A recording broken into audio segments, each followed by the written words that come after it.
Normalize fucking hating your husband. Like, for real. It's okay to go through about a minute, half a day, couple hours, a full day, even a week. I'm just like, I can't fucking stand you right now. Let me just point out that this is the reason why a lot of women are single. They decide to listen to the advice of other single women who have a microphone. And they decide to follow them because of how they look or how it is that they perceive that these women get such and such amount of attention directly from men. Again, we're in a society where we are dealing with people who like to follow other people.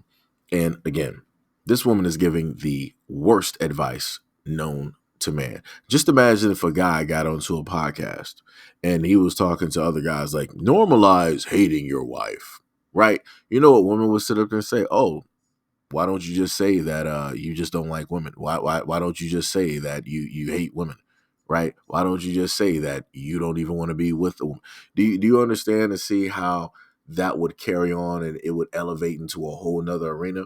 But when women decide to do something like this, notice how you don't have huge groups of men formulating think tanks trying to automatically attack and come after this woman, stating that obviously she just wants to be with another woman. Obviously she, never wanted to have a husband or any of, no, it's just quote unquote freedom of speech, right? It's her opinion and how it is that she describes and see the world from her point of view, right?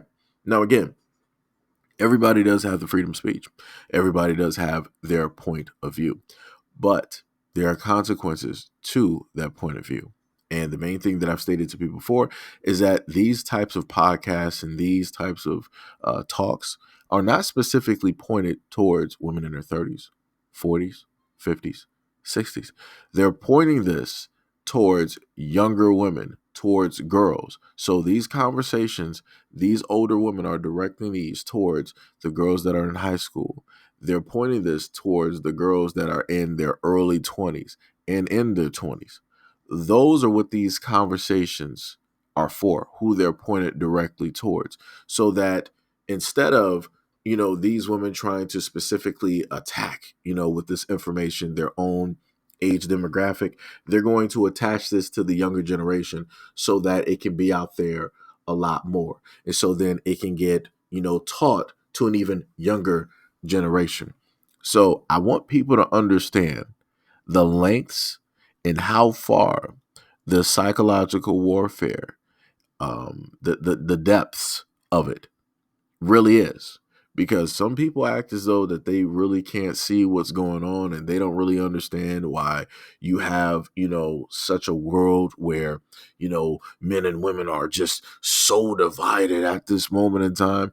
Well, number one, that's due to the effect of social media, how social media is basically viewed, and also how social media has performed a gray line, type of walk, type of deal, where it has blended reality and internet. And at this moment, a lot of people can't really tell the difference. You have a lot of people getting caught up in things that they should not necessarily be getting caught up in. You have a lot of people having conversations that realistically they don't even have the facilities to even hold these actual type of conversations, because they don't actually have the credibility. They don't have the longevity. They don't have the career of work in order to actually have the conversations. Again, you have these women out here on these podcasts trying to tell other women how it is that they should act around a man, how it is that they should do this, how it is that they should do that. But yet a lot of these women have not consistently held down an actual relationship.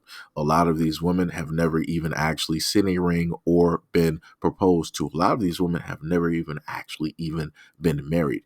But yet you have women out here who are single as all get out, trying to tell you how it is that you should be with your husband and or boyfriend. Okay. I think it's like, where are the men though? I don't feel like in your 30s, you should have to deal with some of the things that you are dealing. Women of our caliber, we're educated, well traveled. We got hobbies and shit. We got our own money. We got our, you know what I mean? Like, where are the men that are on that status? I haven't met one recently. And again, in that short clip, you were able to hear a woman stating that, oh, I'm successful this, I make this much amount of money, I have this, that, and the third. Again, all of these things, again, I'm not sure how many times a guy has to repeat this. Men do not care. It is great that you as a woman are self-sufficient. That has nothing to do with a man. Zero. Again, men are problem solvers. When there is a problem and a woman states a problem, all right, we're going to sit up there and put on our hard hats. We're going to figure out that problem. We're going to work it out no matter how long it takes. If we need a little bit of extra help, which we are not ashamed to sit up there and ask, we're going to sit up there and make it a boy's task. And we're going to sit up there and call over the guys, get a couple of beers, and we're going to formulate the think tank. We're going to figure this out. That's normally how guys, tend to, work out and figure out situations and or problems, right? But in this instance, right, you have a woman stating that she cannot find the man that she is looking for. She's saying that she is this type of caliber of woman, right? Which normally you would always have men describing themselves in this type of manner because we have to prove to a woman that, hey, if we need to survive, you can bet on me. If you need leadership, you can bet on me. If you need somebody that can actually give you direction and whatnot, whatever, well, I have the education to back it up along with the life experiences, right? If you gotta, worry about money, no need, because I can provide you with, right? Everything that she is stating, this is what guys, since the beginning of time, have been doing in order to prove that they are a suitable suitor for a woman. Now you have women out here trying to say this exact same thing, but again, they're not chasing men. Men chase women. That is a pretty finite thing. There's only few rare times and rare examples that a woman would go out of her comfort zone in order to go out on the scene and try to chase or quote unquote acquire, right, a man. Again, few, far, and in between. Women are comfortable sitting down, looking pretty, having a note or a tenderized sheet, looking at guys and just saying yes, no, and maybe. That's pretty much what a woman's job is. When it deals with the dating realm, that's pretty much all women sit up there and do. They can pick apart a guy, they can dissect a guy, they can take this and that off and say that you need to do more or you need more here, right? It's a whole thing of a job application because that's in a sense what it is. But now this woman is basically stating that she is on the scene and she's out there, really trying to chase down a look when realistically that's not the case. And I'm not sure if a lot of women have actually understood is that, when you go higher and higher, in the ladder, there are men there, but there might not be the ones that you are specifically looking for. But yes, there are men there. And the other thing that she's not adding in there is that even though there are men where it is that she is, those men might not necessarily be interested in her the way that she would want them to be interested. They might be interested for a one night stand. Yes, they're not interested in trying to procreate. They're not interested in trying to have you as a wife. That happens. Because again, those guys have selections. They are at the very top. So they're going to go with the rest of the women that are looking directly at them. And I completely understand that. Now, she has to understand that since she is at the top, now she is looking down on all of the general guys directly out there, and she's cutting out 90+% of those guys to try to be with the guys that are at the very top. And again, those guys at the very top are not looking at her because they're like, why would I sit up there and drop all of these other options? Why would I sit up there and pay attention to you when there are women out there that actually need me for something, right? Because again, men do like to be needed.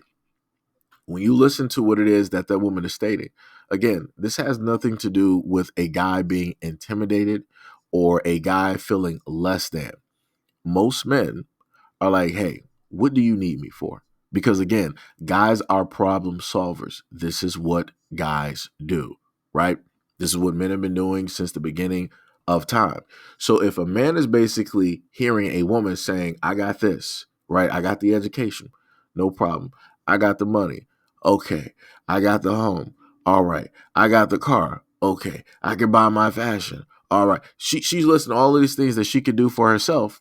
And then she turn around and tells you, I can't find the guy that I'm looking for. That's because you are that guy. You've made yourself into the guy that you are looking for. You are facilitating every single thing that you ever need. So therefore, you don't need a guy. You don't. A lot of women will sit up there and say that, oh, I'm stronger than a guy. Emotionally, I'm more intelligent. I'm more in depth. Okay, so you don't need a guy for the intelligence part. No problem. Other women will sit up and say, I'm just as strong and I can live more than a guy. Okay, so you don't need a guy physically. So then they'll sit up there and say that, I got the money and I got the house and I got the cars. Okay, so you don't need a guy financially. So you done already X'd out all of those things. So what would you need a guy for? You're not going to sit up there and say that you need a guy for the bedroom because you obviously got toys to suffice for that. So what realistically do you, in a sense, actually need a guy for? You are the guy, realistically, that you are looking for. Like I said before, it comes to a point in time where people actually have to be honest with themselves and why it is that they can't find the things that they are, in a sense, seeking. A lot of people don't want to go that honest route. Right? Even when it comes to guys can sit up there and downplay themselves in order to sit up there and allow somebody else to shine or give them, some light or to allow them to feel needed in whatever way. You got a lot of dudes out here that are very great cooks or chefs, but they're like, yo, I'm just going to sit up there and let you do it. Right? Allowing the other person to basically, have that role or whatnot or whatever. It's not that the guy is lazy. It's not that the guy can't sit up there and do it. He's like, yo, let me just sit up there and let you, sit up there and do it. So that, you know that I appreciate you